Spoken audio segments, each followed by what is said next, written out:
Trick or treat, motherfucker. Just in time for Halloween comes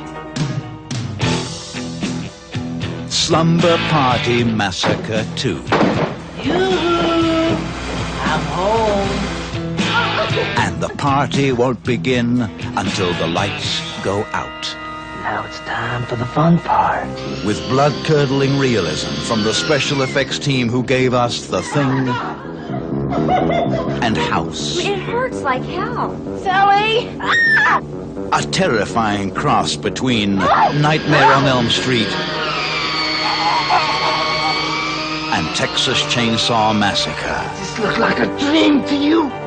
Does it? So have a petrifyingly profitable Halloween. Warehouse ship date October 21st. Slumber Party Massacre 2 is a 1987 comedy horror slasher directed by first-time director DEBORAH BROCK. The film stars future TV actress Crystal Bernard, former playmate Kimberly MacArthur, and newcomer Atanas Illich. 1987 was an interesting year for film, with Three Men and a Baby and Beverly Hills Cop in the top 5 highest-grossing films of the year. It was part of a dying breath of mainstream cinema just before the blockbuster tentpole would be popularized a few years later. And at the same time, a renaissance was being forefronted by one man. His name is the thing of legend, and his look can turn you to stone. That's right, the one and only Roger Corman. He was essentially cornering the direct-to-video market and laying the groundwork for other production houses in the years to come, who would either abandon their theatrical pictures or base their model directly on Corman's Concord Pictures. In fact, Roger's method was so effective, when director DEBORAH BROCK jumped on board, the film was already sold overseas, even though there was no script and no general concept for the film. Lo que más quiero. Sally, ¿quieres subir? Algo ocurre en el baño.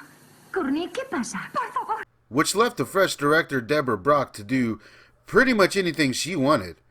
Well, you know, as long as it stayed within the budget.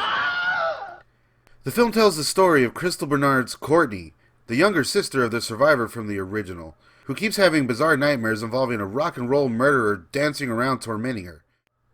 Being the great sister that she is, she decides not to visit her sister in the hospital, who's on the brink of madness since the original Slumber Party Massacre, and instead decides to go to a slumber party herself, along with her bandmates, because, yeah, she is in a band.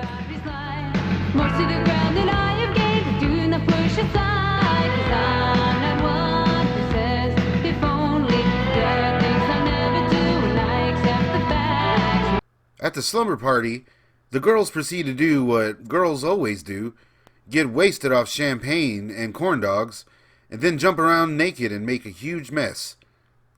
But that's okay, you see, because that's just eye candy until we get to the good stuff, which literally all starts when Courtney goes all the way. Clearly a tongue-in-cheek jab at horror tropes. The film holds a certain quality that only a Corman production can have. I mean, check this out.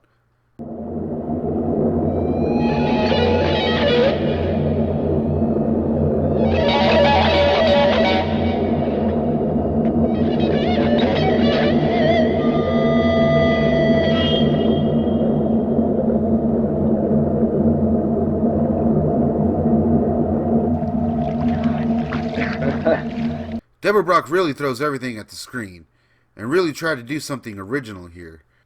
I mean, where else in 1987 were you going to see a horror-themed rock and roll musical?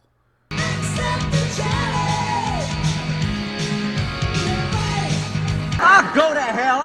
Slumber Party Massacre 2 has a certain midnight party charm to it, alongside one of the greats, in my opinion.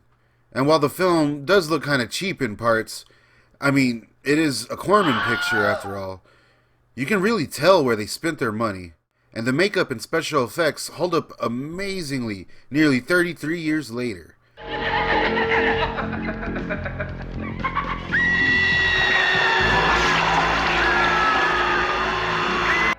This film can only have been made in a year like 1987. There would be pure outrage nowadays with a film featuring gratuitous violence towards women and sexually exploiting them to boot. Not even realizing these movies were made by women. Strong, opinionated filmmakers who used the camp of the genre to their advantage, and in the process of doing so, made some of the greatest and memorable slasher films of all time. Easily standing up against other slashers and horror films released that year. Okay, well, I guess these guys are the heavy hitters. Gotta remember, this is a Corman production. So, the film easily stands up against these other slasher and horror films of the year. There you go. Especially the slasher himself, driller killer extravaganza played by Atanas Illich, son of then Detroit Red Wings owner and owner of Little Caesars, Mike Illich. Atanas went on to do some music and appear in a few films, but focused mainly on the family business from there on out. We get a one-of-a-kind, horrifying and extremely violent villain with one badass weapon. Forget Jason's machete, forget Freddy's glove, forget Michael's knife. The driller killer's weapon in Slumber Party Massacre 2 is cutting edge. The electric guitar drill has actually been duplicated by fans and specialty shops over the years, and you can actually get one of your own for the right price. There's a lot of iconic scenes in this film, a lot. Let me show you my favorite one.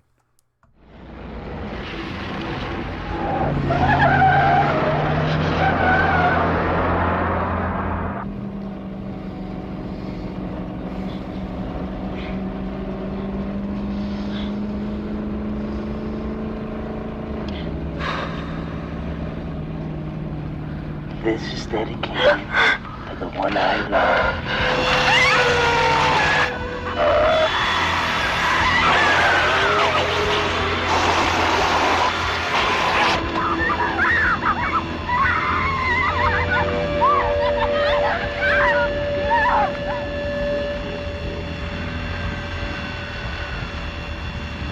Actress Crystal Bernard would go on to fame with the popular series Wings, along actors Tony Shalhoub and Lex Luger. I don't know! And ironically, Jennifer Rhodes, who played Bernard's mother on the film, would later appear on Wings herself.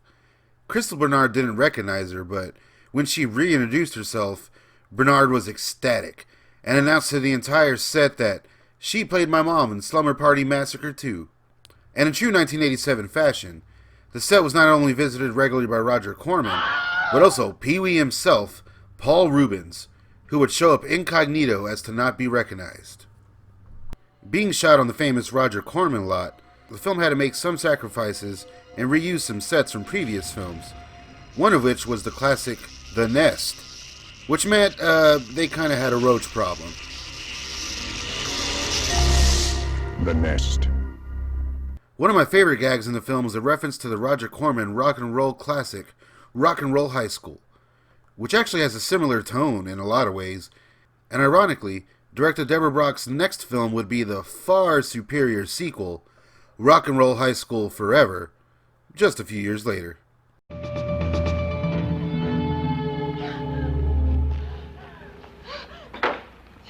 Now it's time for the fun part. This is an amazing and original slasher film. With just a loose connection to the original, DEBORAH Brock really went with the do whatever you want method, and boy did it pay off. It remains one of the most memorable of the series, and the only one to transcend the genre with the rock opera feel. And the gore effects in the films never came close to this again, and they stand out great today. The film is truly of its time.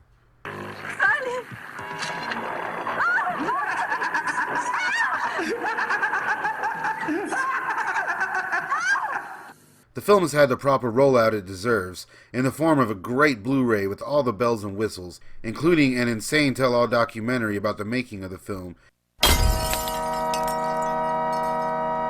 Because I was moving and because it had been in the back of a closet and the drill didn't work anymore, but I see the inside of it was a very expensive Makita drill.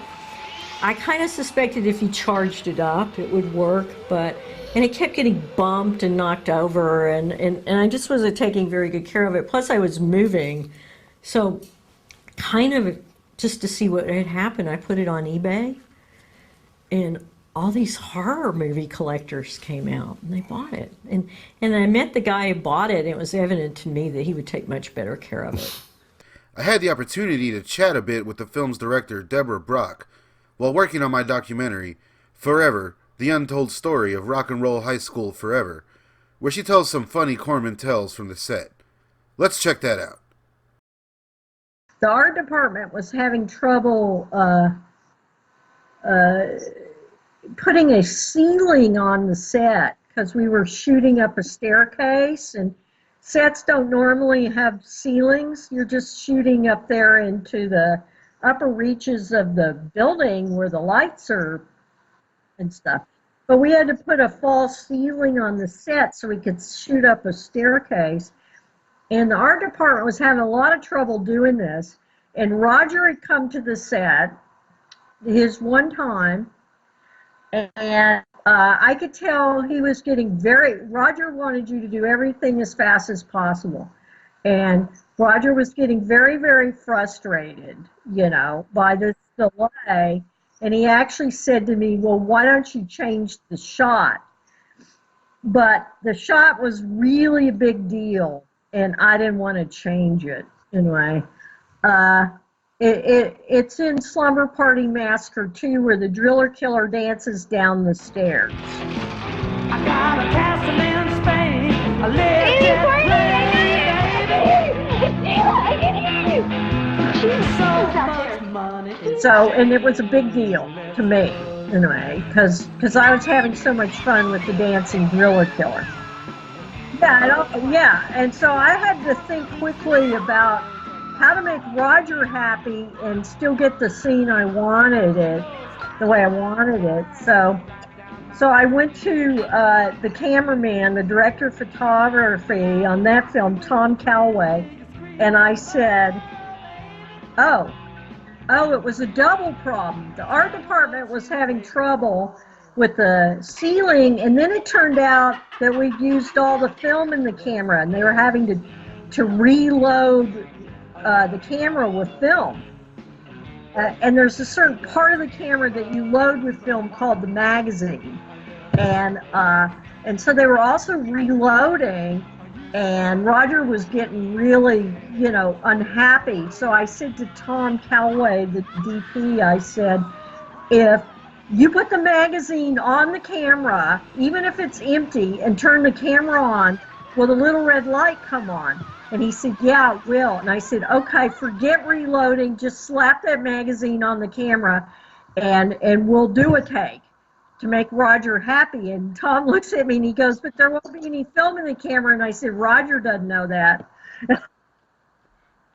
So the first take or two we did of the driller killer dancing down the stairs, there was no film in the camera. Roger was happy, he left, and then we reloaded the camera. And you have to be able to think on your feet. I'm going to go ahead and lead out with a trailer for my documentary where I talk so much more to director DEBORAH BROCK and the cast and crew of Rock and Roll High School Forever. In my documentary, Forever, The Untold Story of Rock and Roll High School Forever. Coming soon to Staunch TV. For the first time ever, a look back at the forgotten fantasy cult comedy skin flick with a heart, Miracle Beach. Featuring interviews with director Scott Snyder and some other very special guests in Return to Miracle Beach. Coming soon. Subscribe to stay notified. Until next time, folks. Your dream! Your dream! look like a dream to you. Does it? Don't forget to rewind.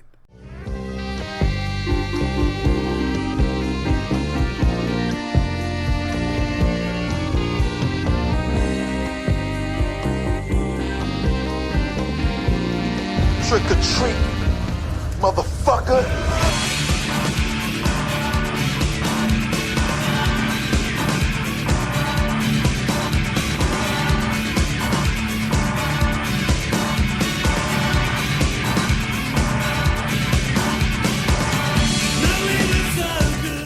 I remember we actually had a lot of prep for a small indie film. About 5 minutes before I went on, they gave me a new script with new lines, and everything that you see was pretty much improvised. We pretty much just winged it.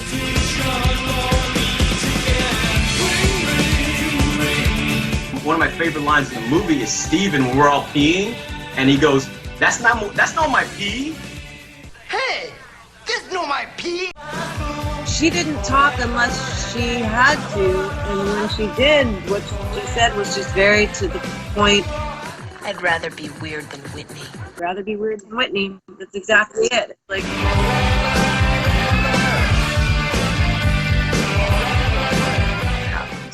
So once we were writing the song, I said, well, maybe we should get you more involved in the movie. Love at the laundromat.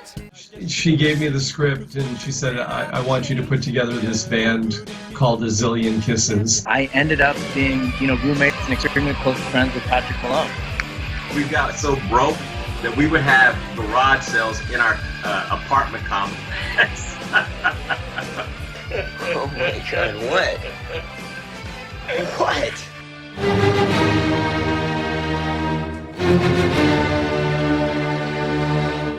He was still one of the Coreys, Corey was definitely using a little bit of heroin while we were shooting that. He was snorting it. He wasn't shooting it. Unfortunately, we got a lot of negative press when he sort of got caught with his drug issues. They hate it when we do this. You shouldn't have gone to the bathroom a lot. Hey, there's blood coming out of your nose, buddy. I actually saw Corey on his tour last year. Sorry. And Do you want your time back? I remember, being impressed with Corey's dancing because he would just always dance. Like, I had a great time on it, actually. Met a great friend in Steven. It was magical. It really was. It was magical. I was spoiled to have that as my first film, I had a lot of fun on that.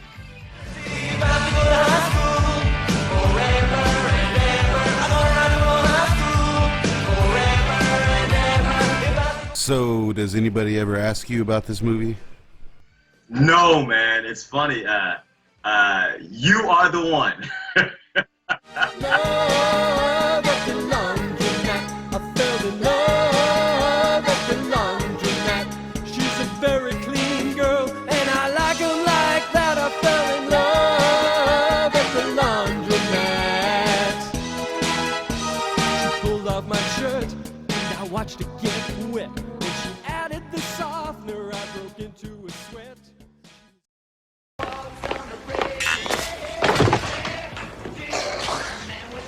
Trick or treat, motherfucker.